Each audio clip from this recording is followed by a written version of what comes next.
আমাদের একটা ডালিম গাছ আছে, চলো কি সুন্দর ডালিম হয়েছে তোমার সঙ্গে দেখে দিই। কই ওই যে একটা হয়ে আছে।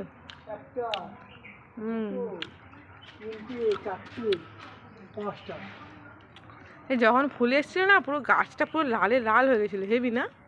ওই ওই সাইডে ওই দেখো ওখানে দুটো হয়ে আছে, ওই মধ্যখানে ওইখানটা ওখানে ওই আঙুলে সোজা।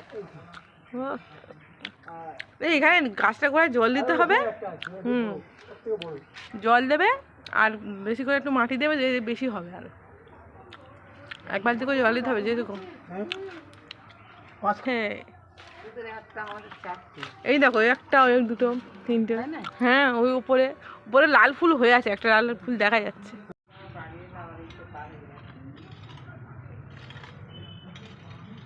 দেখো সাদা হয়ে আছে ওই যে ওই লেবুটা পারো তো, আস্তে আস্তে টান তোলো না, হাত কেটে যাবে, হাতে ফুটে যাবে, ফুটে গেলেই রক্ত বেরোবে। বড় বড় লেবু হয়ে আছে, সে পাঁচিলের উপরে উঠে তুই পারতে হবে। ওই লেবুটাই শুধু বড়, সব বাকিগুলো কচি কচি হয়ে আছে। এই যে একটা হয়ে যাচ্ছে, হ্যাঁ দুটো একদম কচি লেবু। দাও এটা জল করে খাবো, গরম পড়েছে।